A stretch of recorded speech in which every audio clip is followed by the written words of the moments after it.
Hello, I'm Kelly Dennis. Welcome back to this three-part video series on cognitive behavioral therapy. I'm a psychotherapist who has been working with people for over 18 years to help them to manage their anxiety, their stress, their depression, whatever it is they're struggling with a little bit better. And so I developed this video series to help you to learn how to navigate your stress, anxiety, and depression in a little bit of a different way. So I've demonstrated and talked about some of the areas of CBT already. We've talked about how thoughts affect our moods and affect our behaviors, and how behaviors do the same thing. They affect our moods and then our thoughts. And so today we're going to demonstrate the actual completion of a CBT log. And then we're going to talk a little bit about behavioral activation. And I'm going to point you to my course on Insight Timer for managing stress and anxiety that will help you to be able to delve a little bit deeper. So I hope if you enjoy these videos, or if you want some other tips, tools, and techniques, I hope that you will subscribe to my YouTube channel. So let's get started today. Let's talk about the thought log for cognitive behavioral therapy. Just going to share my screen with you a little bit. So, we chatted about the anxiety cycle and the depression cycle and cognitive distortions. And we talked about the role of emotions and moods. And we talked a little bit about how CBT is made up of these different domains: the life changes, the physical experiencing, the emotions, the behaviors, and the thoughts.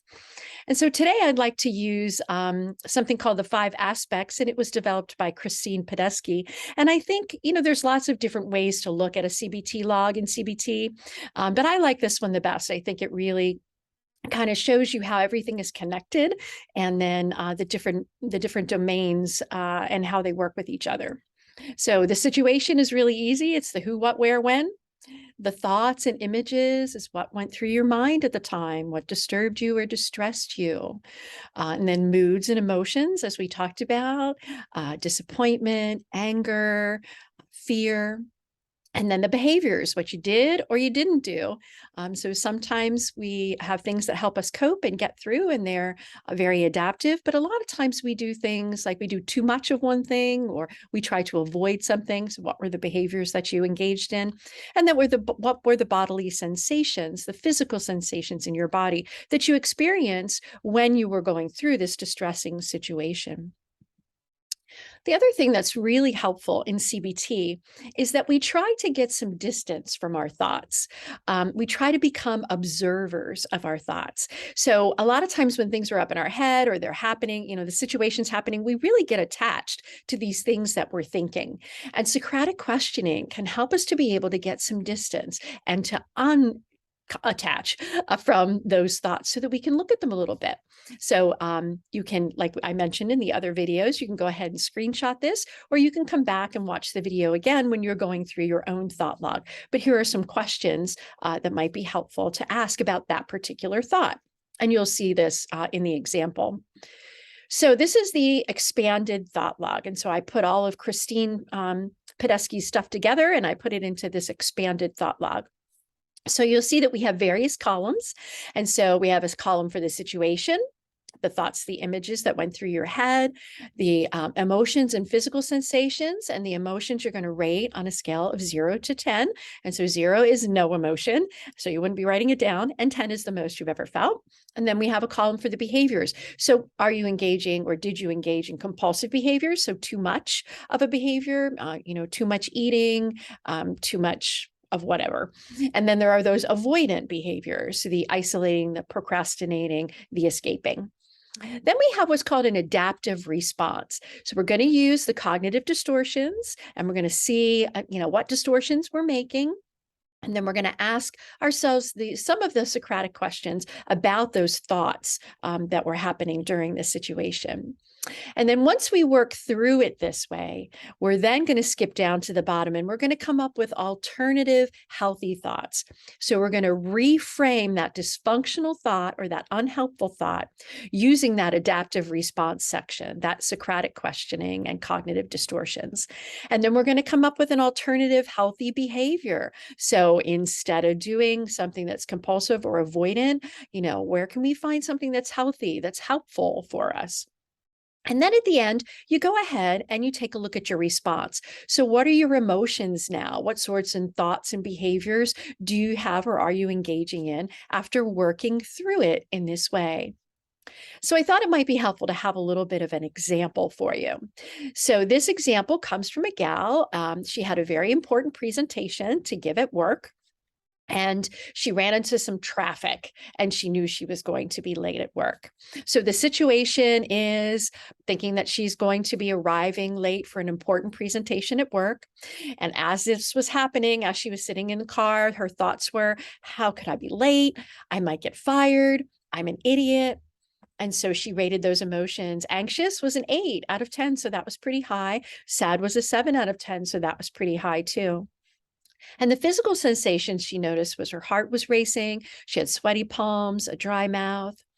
And then the behaviors that she noticed after she got to work and she kind of looked back on this, she rushed into work and she started explaining. She started talking about the traffic and, this was going on and people were going slow and they wouldn't let her get past. And, she just went on and on and on. And her supervisor was trying to talk and she just wasn't noticing that the supervisor wanted to talk at that moment. She felt like it was more important to explain herself. So she was doing something too much explaining. So she didn't really identify anything that she was isolating, procrastinating, or escaping. The cognitive distortions that she decided that she made were catastrophizing, mind reading, and overgeneralization. So being late at work, she catastrophized that all the way to worst case scenario, she was going to get fired. Mind reading, she was thinking she knew what her supervisor was going to say, that she was going to fire her. And then overgeneralization. So she's taking this small little thing of being late and she's really making it into something that's applying to everything. She's an idiot. So she's very global. So then she asked herself some of those questions, those Socratic questions on the other slide. And she asked herself, what's the worst that could happen? Okay, I could get fired. That would be the worst. What's the best that could happen? I get rewarded for a great presentation, even though I was late. The most realistic is my boss understands and the presentation goes fine.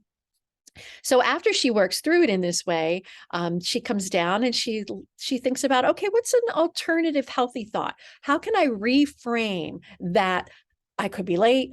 I might get fired. I'm an idiot. How can I reframe that? So her reframe was there was construction. Being late was out of my control, right? That doesn't make me an idiot.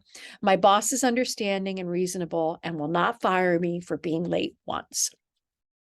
The alternative behavior she thought of was, had she allowed her boss to talk first, her boss was going to tell her that it was fine, just go ahead and get started. But she made herself even more late by over-explaining and defending her lateness. So she made it worse. So she'd like to change that behavior. She'd like to not do all the over-explaining and justifying. And then as she looked back on it, she could see that her emotions had come down. Anxious was down to a 1 and sad was down to a 0. So for her, for this gal, this worked out really well. She felt a lot better after she did that.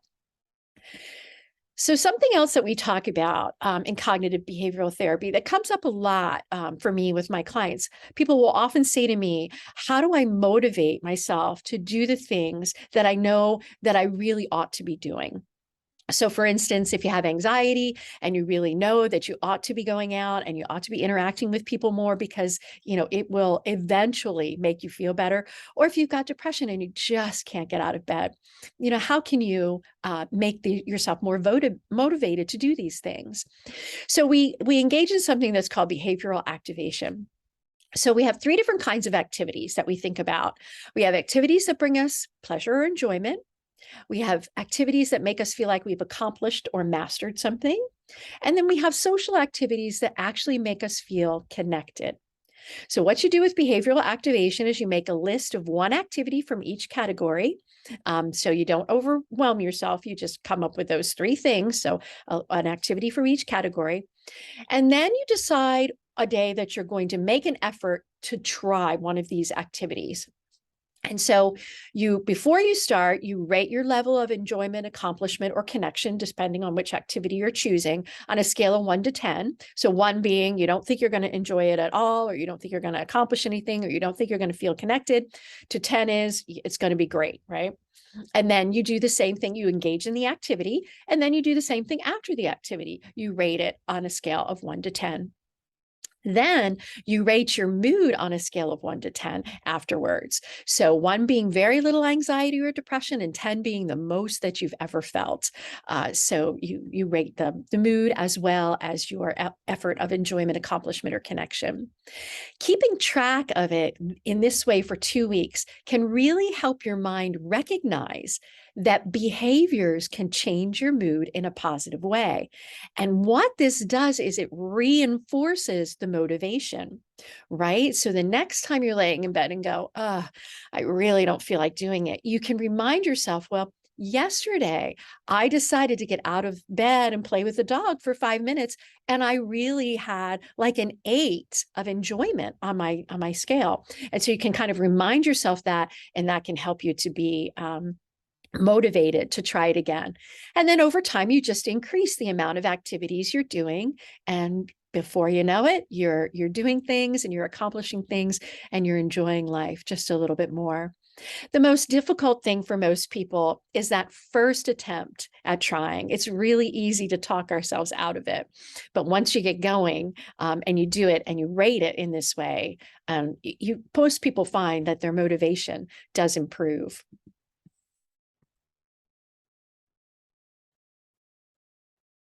So you can see that there are some very practical, systematic kinds of ways that CBT can help you to make your life better. And as I mentioned in the first video, it does take a lot of practice. It really does. But something else that can also help and enhance your experience is to bring in the concept of mindfulness. On my YouTube channel, I have a lot of videos on mindfulness meditation and what mindfulness is. But basically, mindfulness helps us to stay present in this moment without worrying about the future, ruminating about the past. And it can help us to really notice what's happening in the present moment. So it can be helpful in each step of the CBT process. Being mindful during the situation, right? What's coming up for me? What am I noticing in my body? What am I thinking, right? What am I noticing in my thoughts? Being mindful of my physical sensations. That's one that a lot of people miss sometimes, or they're so focused in on their physical sensations because they feel so poorly that they can't focus on everything else. And so being mindful can help us in that department. Can also help with behavioral activation, because if we're really mindful of that enjoyment, that accomplishment, and that connection, it can really help our minds be able to stick with that, because our minds are sticky for the negative and they're slippery for the positive. So if we can really soak in that good, soak in that positive with mindfulness, it can help us to be more motivated. So I'd encourage you to check out my Managing Stress and Anxiety with Mindfulness 10-day course on the Insight Timer app. I have a link to it down in the comments. It'll really help you to delve in a little bit deeper into what we talked about today. So it brings in some of the concepts of CBT, like we talked about, but then it also brings in the concepts of mindfulness and meditation and visualization and journaling to help you on your journey to feel better. So I hope you found this video helpful and that you'll practice, practice, practice. And if you want to hear about other things, go ahead and leave me a little comment in the comment section and let me know what you'd like to know more about, and I'll consider it. All right. Well, once again, my name is Kelly Dennis, and thank you so much for spending this time with me today. Be well and have a wonderful day.